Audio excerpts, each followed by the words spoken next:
Bienvenue dans Parlez-moi de vous, l'émission radiophonique qui fait la promotion de l'art dans toute sa splendeur et sa diversité. Nous tenterons d'aller au cœur de l'intime de notre artiste invité, pénétrer l'intime de l'artiste, découvrir sa personnalité, son parcours et s'attarder sur son œuvre, ce qui l'a poussé à créer, devenir ce qu'il est. Saisir ce lien entre lui et nous, car il y a toujours un peu de nous dans l'autre, n'est-ce pas? Parlez-moi de vous, parlez-moi de nous, parlez-nous de nous. Aujourd'hui, nous avons le plaisir de recevoir une femme d'art, de cœur et de connexion. Comédienne, danseuse, acrobate, clown, réalisatrice, mais aussi éclaireuse d'âme, car c'est surtout pour nous faire partager ces rencontres avec le monde de la pleine conscience et de la spiritualité que Marine Martin-Hélinger est venue sur Radio Vibe. On se retrouve juste après ce jingle.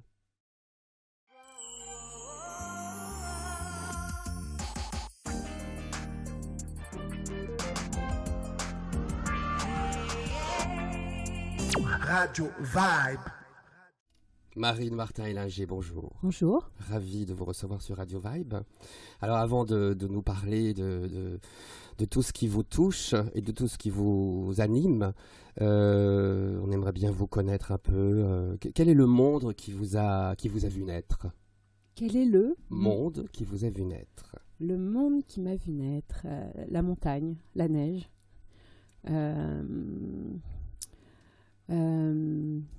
Quel est le monde qui m'a vu naître? La nature. Oui. Quel enfant étiez-vous? Plutôt réservée, plutôt exubérante? Non, j'étais plutôt... ça dépend quelle époque. Plutôt joyeuse, joueuse. Très joueuse et plutôt secrète et joueuse. À l'école aussi, avec vos camarades? Ouais, parce que j'ai un parcours un peu atypique, donc j'ai sauté des classes petites. En même temps, j'étais un peu décalée avec les gens de mon âge, toujours un peu en dehors, mais en même temps en jouant beaucoup. Et quand vous étiez donc à ce moment-là, vous saviez déjà ce que vous vouliez faire? Enfin, qu'est-ce J'ai que vous toujours vouliez su. faire? Ouais, Ouais. j'ai toujours su. J'ai toujours voulu être que. Au tout début, je crois que quand j'avais 3 ans, je voulais être chanteuse. Et ensuite, à 4 ans, je voulais être comédienne. Et pourquoi? Qu'est-ce qui, à votre avis, a influencé ça, ce désir-là? C'est quelque chose que vous avez vu ou une rencontre ou des influences dans votre famille? Difficile de dire. Les influences dans ma famille, certaines. En même temps, je faisais déjà du théâtre. Et c'était une façon pour moi d'avoir une place où je me sentais bien, de toute façon. Vous voulez dire que vous faisiez du théâtre quand vous étiez petite, quoi? J'allais au patronage tous les mercredis, puisqu'on ne savait pas quoi faire de moi. Donc, et je me retrouvais au patronage et dans toutes ces activités du patronage, alors que j'étais d'une famille totalement athée. Ils m'ont mis au patronage, c'est drôle. Et il y avait beaucoup d'activités. Je faisais de la danse et et j'étais tout le temps sur scène dès que je pouvais. Il y avait des spectacles qui se montaient, donc je postulais pour pouvoir faire partie des spectacles. Et donc on jouait, il y avait une espèce d'immense salle avec une scène haute et un balcon, je me souviens. Et il y avait plein de représentations de théâtre. Et j'en faisais déjà à l'école, hein. J'ai toujours fait du théâtre.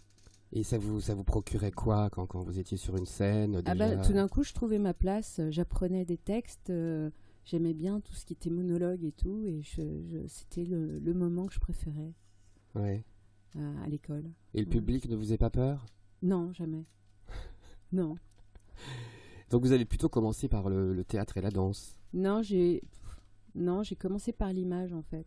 J'ai commencé... mes parents étaient à l'époque, ils étaient quoi? Ils étaient scénaristes, monteurs, producteurs. Et en fait, ils avaient monté la première boîte de vidéo, surtout mon père, à Grenoble, avec Jean-Luc Godard. Et donc, comme il savait toujours pas quoi faire de moi, j'étais sur le tournage et comme ça allait pas, il avait pris des enfants pour jouer et ça allait pas. Et donc, j'ai dit, ça, je peux le faire. Et du coup, j'ai été engagée par Jean-Luc Godard pour faire un premier film. Ça, c'était en 76. s'appelait Numéro 2. Mhm. Et avant, je crois que j'avais déjà eu des expériences cinématographiques. Et je faisais aussi partie d'un club, je me souviens, c'est vieux, hein, où je faisais du cinéma. C'était le soir, je crois. Et on tournait, on réalisait, on jouait, on faisait tout, quoi.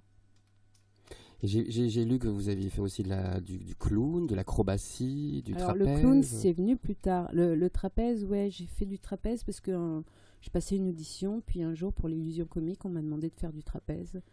Et je me suis mis au trapèze. Après, on m'a engagé sur plusieurs spectacles avec du trapèze, du tissu, voilà.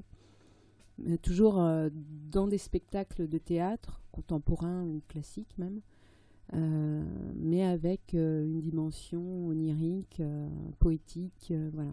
Ouais. Donc je me suis mis pas mal à... De toute façon, j'ai toujours travaillé avec le corps, ça c'est... Et puis le clown, c'est venu plus tard.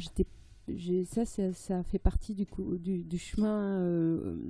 De toute façon, tout est entremêlé, mais entre le chemin spirituel et le clown a été un déclencheur. C'est lui qui m'a amené à la psychanalyse. Ah ouais, Ouais. C'est-à-dire Parce qu'en fait, j'ai commencé à faire un stage de clown et ça a été horrible. Je trouvais pas le clown, quoi. C'était impossible de rigoler, de faire rire. Enfin, vous ne trouvez pas votre clown? Non. Oui. Et c'était pathétique, c'était terrible. Et je suis sortie de là en larmes au bout d'un mois et j'ai commencé une psychanalyse. Ah oui, d'accord. Mais c'est intéressant. C'est intéressant. Ouais.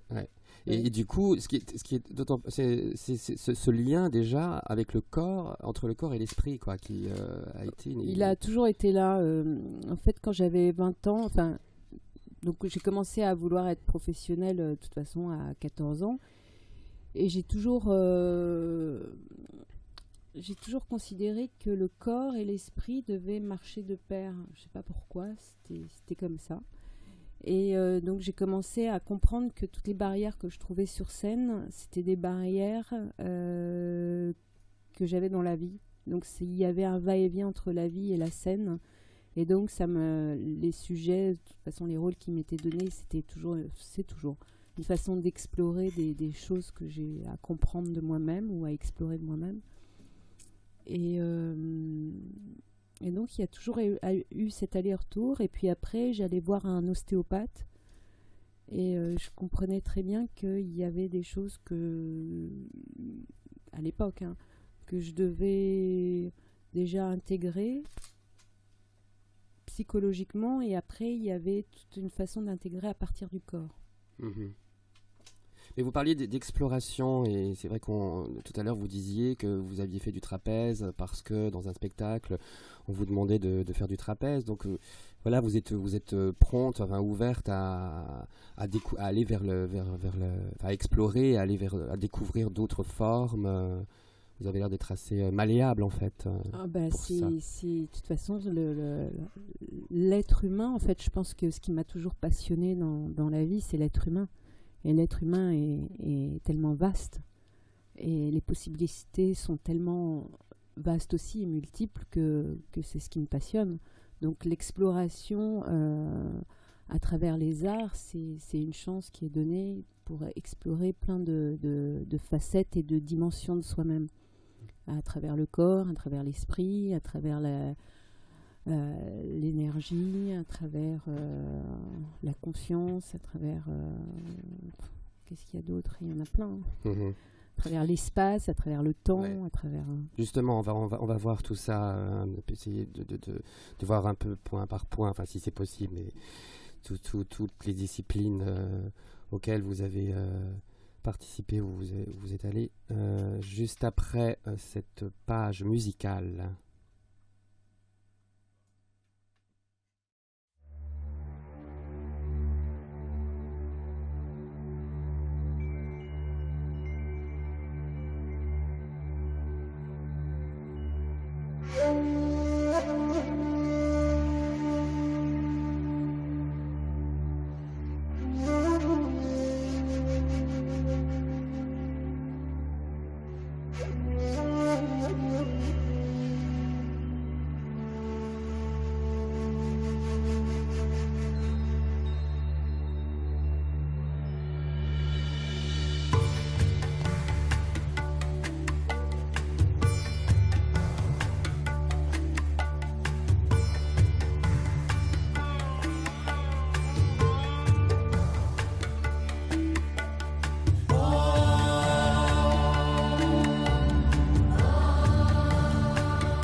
Salve Shams Vatir Bhavatu, qu'il soit ordonné, Bhavatu, que tout le monde, Salve Sham, fasse l'expérience du bien-être, Svatir, chanté par Tina Turner, et un chœur d'enfant, un mantra chanti pour la paix. Merci. Je le connaissais pas. C'est beau, hein? Ouais. C'est très fort. Marine Martin-Hélinger, pour la deuxième partie de cette émission, vous nous avez commencé déjà à nous parler de votre cheminement intérieur et spirituel qui est lié à votre métier de comédienne, d'artiste, que pour vous, tout cela est lié et connecté. Donc, est-ce que vous pouvez nous dire un petit peu toutes les pas d'énumérer, parce qu'on n'est pas là pour ça, mais bon, les disciplines qui ont été importantes, qui sont importantes pour vous, qui vous ont fait avancer. Marqué mon parcours. Oui. Comédienne déjà. Oui. Et donc je parlais du clown. C'est vrai que le clown m'a amené à la psychanalyse. Avant, je me suis mis au qigong. Et donc avec le mouvement, le trapèze, le qigong. Oui, vous pouvez nous parler un petit peu plus du qigong, peut-être le qigong, en fait, c'est une médecine chinoise. Donc c'est qi, l'énergie, la maîtrise de l'énergie en fait. Le tai chi, c'est l'énergie en mouvement, et le qigong, c'est comment on réveille l'énergie et on la fait circuler.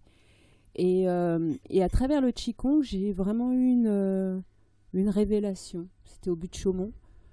J'ai compris qu'il y avait quelque chose de beaucoup plus vaste, et ça a été un déclic. Moi qui suis d'une famille complètement athée, tout ça, et là il y a vraiment eu un réveil. Et après, le maître de mon maître de qigong était aussi maître de reiki, et je ne sais pas pourquoi, à chaque fois que je faisais un stage de qigong, le fait qu'il fasse du reiki m'interpellait. Donc le reiki, c'est aussi un soin énergétique par les applications des mains. Oui, mais je ne savais pas ce que c'était à l'époque. D'accord. Et j'ai décidé de partir au Népal. Et je sais pas, dans la tête que je voulais faire du Reiki. Je savais pas ce que c'était.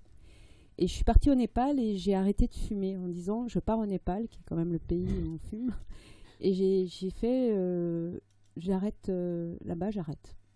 Et c'est ce qui s'est passé. Donc je suis partie dans les hautes montagnes du Népal et avec cette idée de vouloir faire du Reiki. Et là-bas, j'ai rencontré un maître de Reiki qui était une Allemande, en fait. Et ça a changé beaucoup de choses, le Reiki. Ça a ouvert des canaux. En fait, on devient un canal où l'énergie passe. Et en fait, contrairement à un magnétiseur où on se sert de sa propre énergie, le Reiki, on est tout d'un coup, on est un canal et on canalise l'énergie universelle. Voilà. Et donc j'ai eu cette initiation, et c'est vrai qu'à mon retour, il y a beaucoup de choses qui ont changé. Et à travers... déjà, j'ai arrêté complètement de fumer. Et à travers un réveil, ça a été une route spirituelle qui a commencé. Et... ça a été vraiment le déclancheur, quoi. Même si vous aviez déjà le ça en vous. Le qigong a été le déclencheur, après le Reiki. Et puis là-bas, c'est vrai qu'elle m'a amené au chamanisme. Et puis elle m'a ouvert aussi un horizon, enfin une vue des dimensions. Même à l'époque, je ne la comprenais pas encore, mais elle m'en parlait. Je dis, je veux bien entendre, mais je n'ai pas accès à, à tout ça. C'est bien plus tard que j'ai eu accès à d'autres choses. Voilà. Et ensuite, en revenant là, qu'est-ce qui s'est passé ? J'ai commencé, moi, à me former. Et donc, il y a une autre période de ma vie qui s'est faite où je me suis formée aussi à tout ce qui était kinésiologie, donc à la médecine chinoise et au principe de la médecine chinoise à travers la kinésiologie, le touch, qu'on appelle le touch, et à travers aussi le psy. Mais donc je me suis formée, et donc j'ai commencé un cursus en kinésiologie. Kinésiologie, ça aussi, ça... Alors, c'est un test musculaire, c'est un outil. Hein, on interroge les mémoires du corps à travers un test musculaire. Et donc, j'ai fait aussi, comme on travaille sur les autres et sur soi, on touche aussi à tout ce qui est transgénérationnel, à tous Les fantômes. les fantômes, oui, on peut, à tout ce qui est karmique, à tout ce qui est familial. Enfin, quand je parlais de fantômes, c'était les fantômes des ancêtres. Des ancêtres et oui. tout ça. Donc on fait un travail aussi là-dessus très fort. Voilà. Ensuite, j'ai toujours continué en même temps le théâtre et l'image. Donc je suis aussi monteuse. J'ai réalisé. Il y a l'image qui est présente aussi. Et ensuite, j'ai été chez les chamans. C'est vrai que ça a été un moment très, très fort aussi. Je ne conseillerais pas ça à tout le monde. C'est un chemin personnel. Vous étiez où en Amazonie. Donc, c'est un peu brutal comme parcours, je dirais. Mais ça m'a permis de comprendre beaucoup de choses, mais par la suite. C'est-à-dire qu'on rentre dans la psyché. Donc, on descend assez profond dedans. Encore faut-il pouvoir décoder toutes les images donc c'était l'ayahuasca que nous montre l'ayahuasca. Donc une plante. Qui est une plante de conscience. Bon, voilà, c'est pas un parcours que je conseille forcément, mais donc après, par contre, quand je suis revenue, j'ai trouvé un psychanalyste atypique qui m'a aidé à qui m'a aidé à tout restructurer. Voilà. Donc j'ai cette chance-là, donc j'ai structuré, donc j'ai compris ce qu'étaient les schémas de pensée, les croyances, les structures sur lesquelles on se construit. Donc voilà, j'ai tout réorganisé. Et parallèlement à ça, j'ai toujours continué et le travail sur le corps et le travail sur la voix. Et donc c'est vrai que parallèlement à ça, de plus en plus, le mouvement, la conscience, la respiration à travers le corps, le mouvement et le chant, c'est vraiment aussi un déclencheur qui ouvre des dimensions. Ouais. Oui, j'ai vu que vous parliez de chant spontané. Alors le chant spontané était très fort parce que tout d'un coup, c'est vraiment le chant de l'âme. Alors qu'est-ce que c'est? Parlez-nous du chant spontané. C'est le chant spontané, c'est qu'est-ce qui va naître là, à l'instant, maintenant. Donc vous êtes plusieurs ou seuls, ou ça peut être dans une respiration, c'est écouter ce qui se passe, parce que tout est musique, même là, maintenant, il y a le bruit de l'appareil photo, il y a le bruit de ma respiration, la vôtre, l'atmosphère de la pièce. Et donc toutes ces rencontres avec ces chamans, ces professeurs, ces chorégraphes, liés à votre besoin donc de recherche intérieure et d'élévation. Là, vous en êtes au point où vous êtes aussi capable de prendre soin des autres aussi, d'apporter toutes vos connaissances aux autres, j'imagine.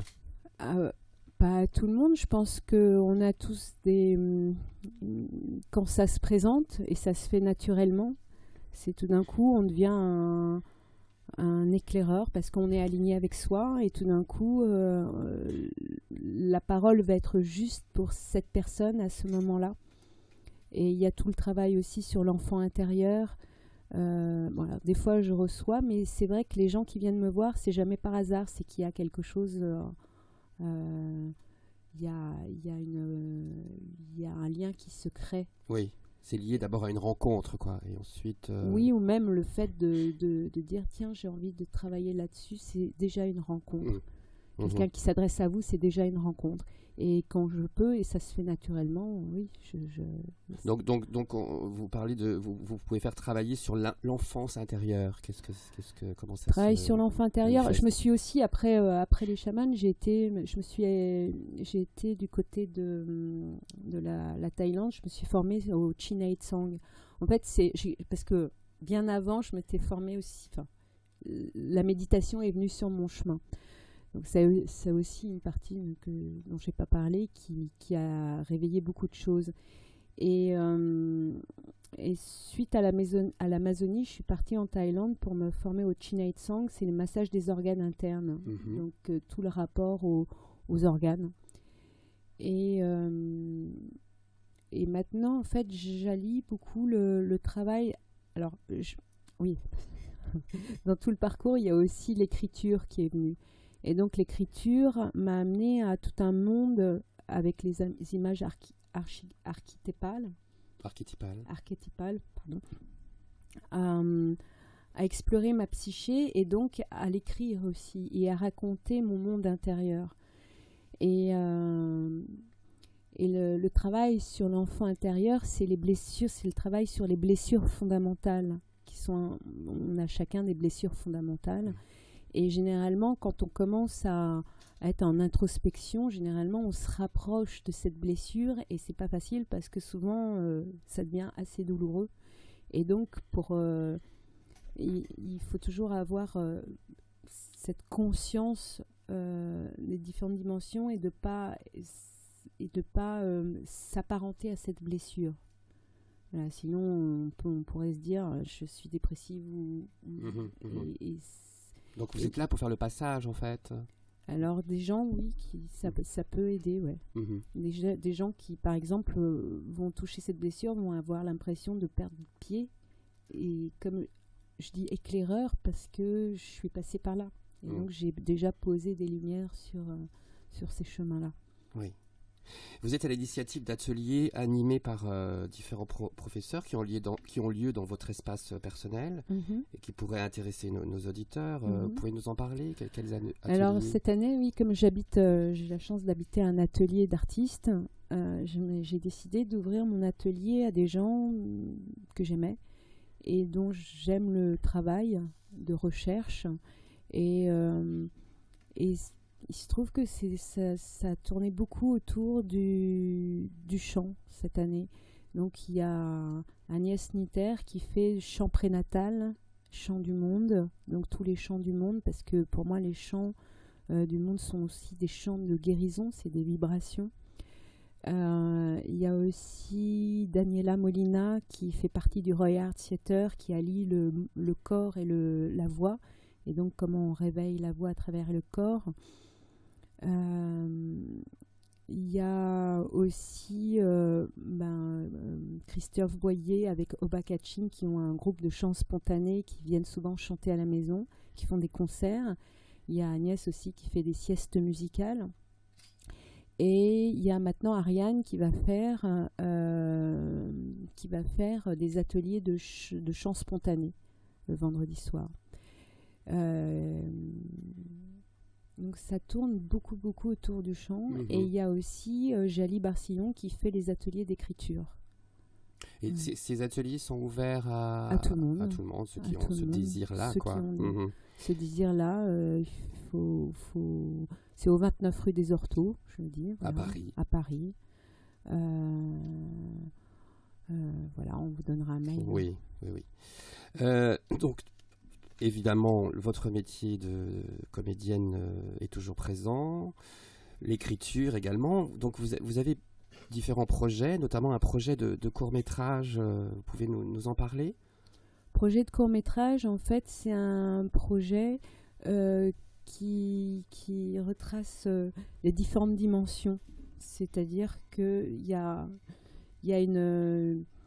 un personnage qui, en fait, a l'impression que le monde disparaît autour d'elle. Et comment, en fait, à travers les parts d'elle-même qu'elle ne reconnaissait pas, et elle se met à reconnaître toutes les parts d'elle-même, toutes les parts donc du monde extérieur qu'elle rejetait. Et tout d'un coup, elle recrée le monde et elle le fait réapparaître. Ah oui, donc c'est une réappropriation en fait c'est une reconnaissance. Généralement, je me suis aperçue que à chaque fois qu'on va contre, c'est quelque chose qu'on rejette à l'extérieur de nous, mais aussi en nous. Donc comment tout d'un coup, en remerciant et en remettant l'énergie positive, même à travers un mot, même à travers une croyance. L'autre jour, c'était à travers le mot joueur. Tout d'un coup, qu'est-ce qu'il y a derrière le mot joueur, la représentation qu'on a derrière le mot joueur. Et je me suis aperçue que derrière, mon histoire était que mon grand-père était un joueur au casino, banquier, il a fini les jambes tranchées, tout ça. Et donc, derrière ce mot-là, il y avait toute une image négative. Et donc, en réintégrant tout d'un coup, qu'est-ce que c'est que joueur dans toutes ses dimensions, je réintègre aussi la part positive de ce mot, de ce son, de cette vibration-là. Et tout d'un coup, mon espace s'élargit aussi, et mon monde aussi. Mais dans ces courts-métrages, enfin, donc c'est en écriture. Hein, oui, mais vous imaginez vous-même être mise en image ou faire appel à des comédiens ou à Pour l'instant, je l'écris. Après, est-ce que j'ai envie de le jouer ou est-ce que j'ai envie juste de le réaliser? Je ne sais pas encore. D'accord. J'ai envie de le réaliser et de le monter, ça c'est sûr. Je n'ai pas encore décidé. Et il y a un autre projet qui est un spectacle sur la pensée amérindienne et chant de guérison. Oui, parce qu'en fait, je suis extrêmement liée à la nature et j'ai ces chants de guérison dont j'ai envie de faire un spectacle. Et je me suis dit, mais ce qui me représente le mieux, c'est quand même la pensée amérindienne en relation avec la terre, la nature. Et j'avais envie d'un spectacle qui puisse se jouer partout, qui puisse se jouer dans les salles, dans les appartements, sur les places de village, dans les hôpitaux, dans les maisons de retraite, et qui soit pas forcément un spectacle de soins, un spectacle qui soigne. Ça fait longtemps que j'ai cette idée. Une belle idée, ouais. Et en même temps, de reprendre tous ces chants que j'ai de guérison. Et je me suis dit, mais c'est la pensée amérindienne qui regroupe, qui est le plus... qui est le lien qui regroupe et à la fois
Yea Noir, musique sacrée des Indiens d'Amérique, vœu de joie et de prospérité.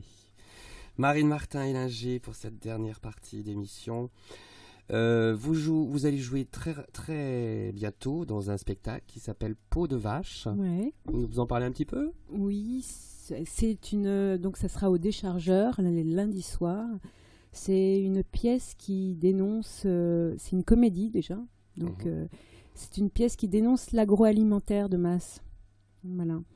Donc moi je ne veux pas vous raconter la pièce. Non. Je vous laisse la surprise. Mais voilà, c'est aussi une prise de conscience sur quand on achète des produits dans les supermarchés, qu'est-ce qu'il y a derrière.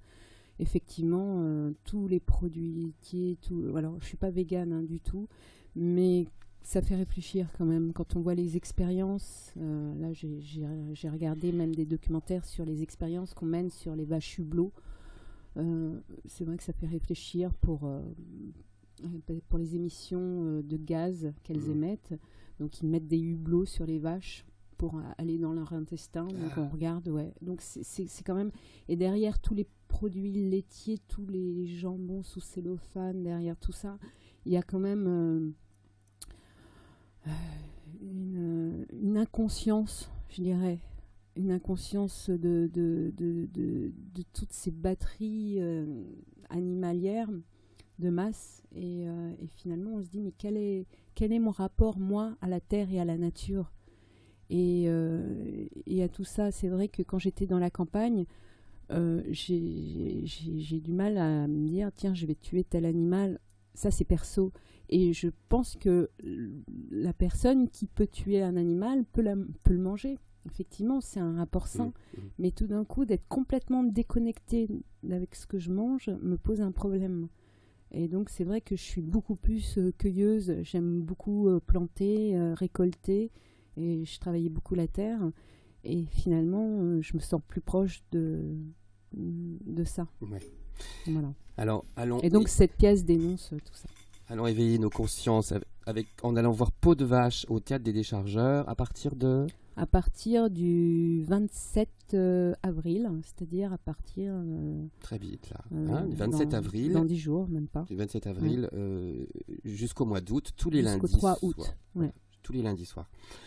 Avant de nous quitter, j'aimerais vous embarquer dans mon petit questionnaire intime lié au questionnaire de Proust. Je ne sais pas si vous avez entendu parler. C'est un questionnaire d'origine anglaise, d'Angleterre, à la fin du 19e siècle.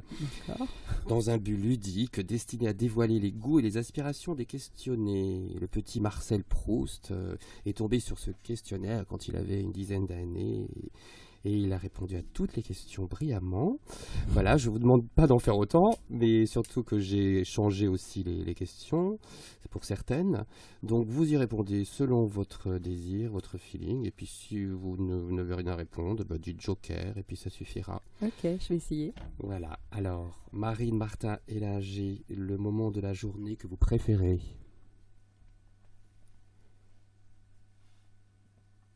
Le réveil matin très tôt, là où le jour se lève et que le premier oiseau chante. Est-ce que vous méditez le matin? Oui. La qualité que vous préférez chez un homme?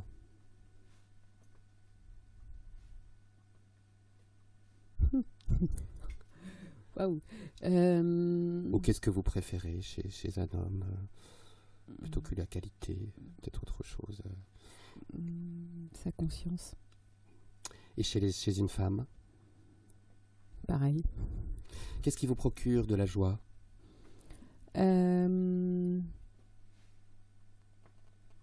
L'amitié. Qu'est-ce qui vous fait souffrir? L'inconscience. Votre rêve de bonheur? D'être dans la nature. Ce que, à part vous, y a-t-il autre chose ou quelqu'un d'autre que vous voudriez être?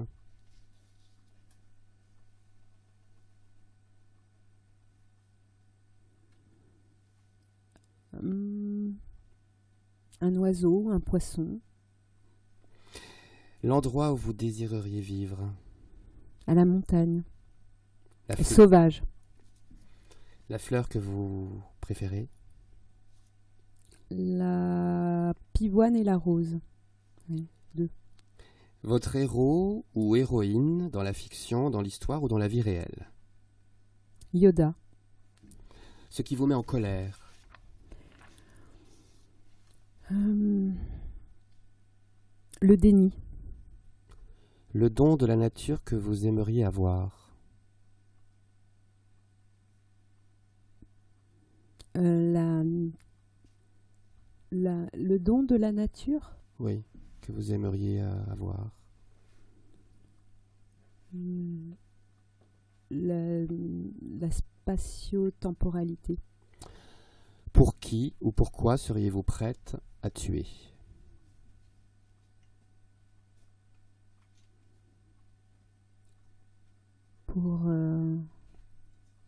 Prête à tuer. Pour sauver la terre.